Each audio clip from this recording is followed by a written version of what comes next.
far beyond the twisted star paths and singularity fields of the Muaat Plateau lies the small, fiery world of Muaat.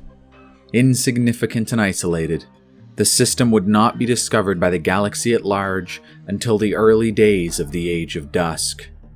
When the planet was discovered, by an intrepid expeditionary force funded by the universities of Jolnar, early explorers were astounded by the wealth to be found there. But even more astonishing were the inhabitants of Muaat, the incandescent Gashly. Gashly biology is startlingly unique. They do possess physical bodies, but as a Gashly ages, his body is slowly consumed by flames, converting into pure energy. While their physical form is little more than a stony egg, the Gashly are able to use the energy they produce to manifest arms, legs, and other such features. This alone made the Gashly interesting to the galaxy's scientific community upon discovery. However, it was the beginning of their life cycle that truly captured researchers' attention. Following conception, a Gashly is little more than a mineral-rich cocoon surrounding a core of pure energy. As the Gashly develops, he converts this energy into mass, creating his physical body. Then finally, the process suddenly reverses, and the Gashly begins to burn away, beginning his adult life. This is a process that, until its discovery on Muaat, had only ever been seen on a cosmic scale. It was this energy to mass conversion process that made the universities invest so heavily in the exploration and the eventual subjugation of Muaat. The Hylar saw the potential offered by such a revolutionary break in the laws of physics and sought to capitalize on it. Working with the Gashly, the universities developed the Ember suits, bronze body armor that protected the Gashly wearer from cold, and protected the Hylar from the Gashly's terrible heat. It was these suits that gave the Gashly their name, the Embers of Muaat. And it was these suits that allowed the Gashly to travel to the Hylar home system of Jolnar, where the universities spent many years trying to recreate the cocooning process first observed on Muaat. But to this day, they've not been successful.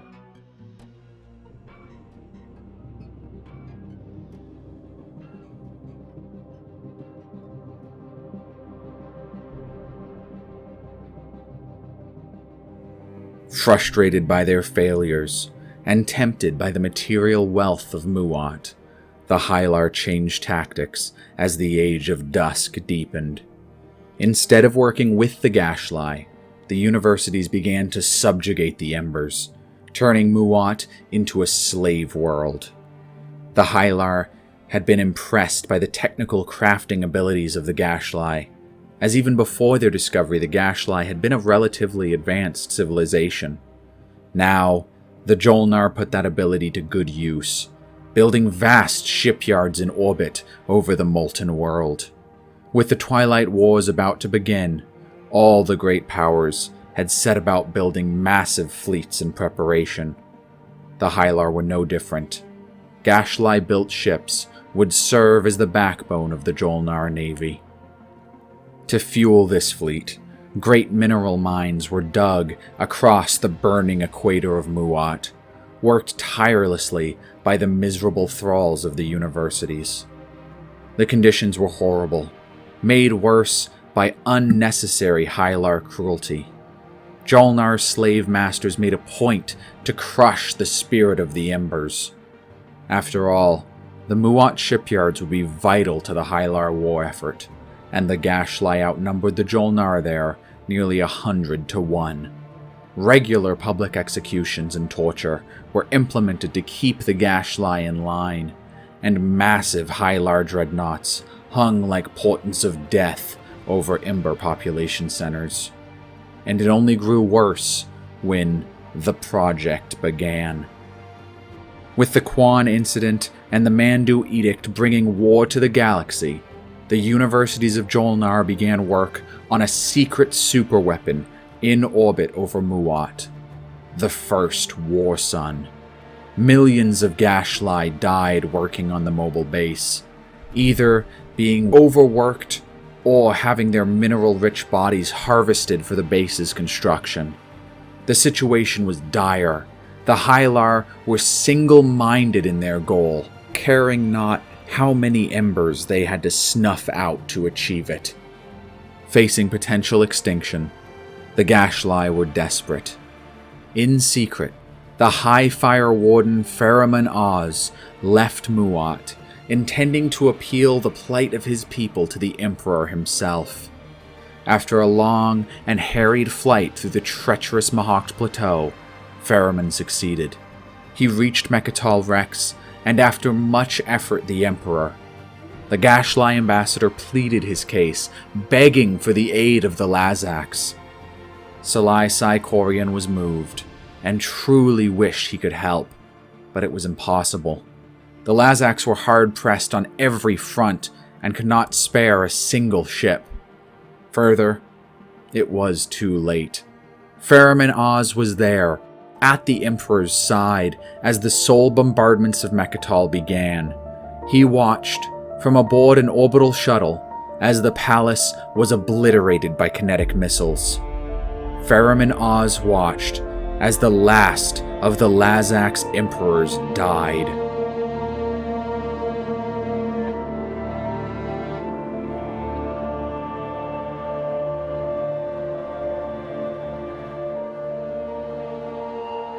Needless to say, Faramon's return to Muaat was met with devastation. The Gashly's only hope was gone.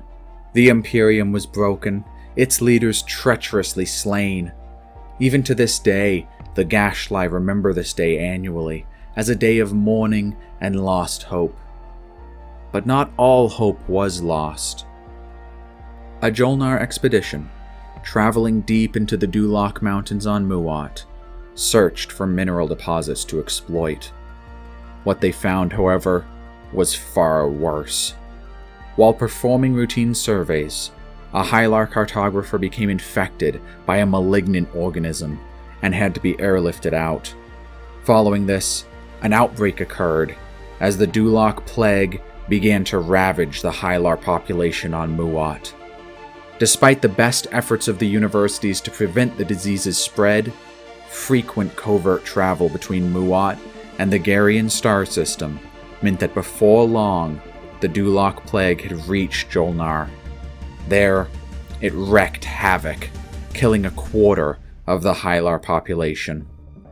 At the same time, the Hylar war effort had stalled, having overextended into Sardak space.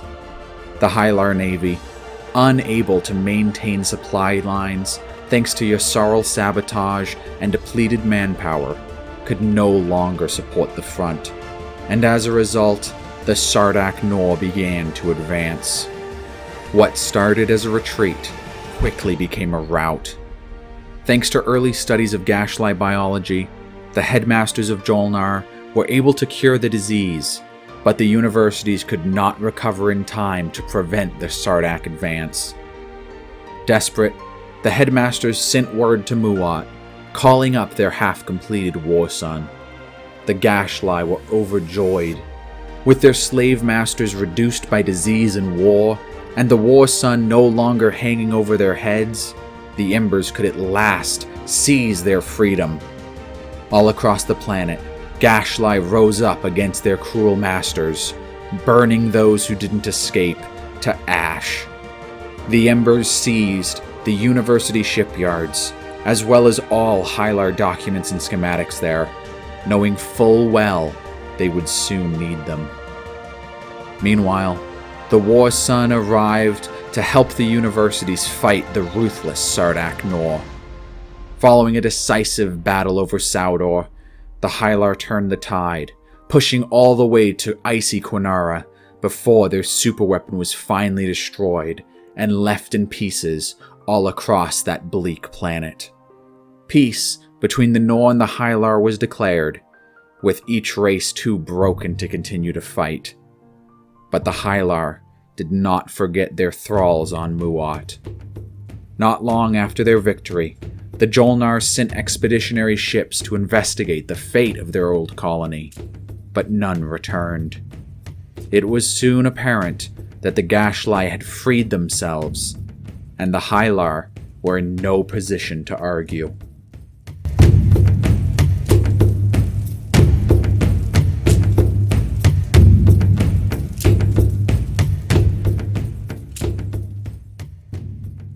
Throughout the long night, the Embers prospered, building up a great civilization ruled by a tribunal of fire wardens. The Gashlai, at long last, experienced the freedom they had craved. But as is often the case, rather than seek to spread their newfound freedom, the Embers grew ambitious, seeking instead to conquer as they had once been conquered. After all, this was all they knew of the galaxy, that it was rule or be ruled. And so, the Fire Wardens, resolving to never again be ruled, set about building a great navy, intent on conquest.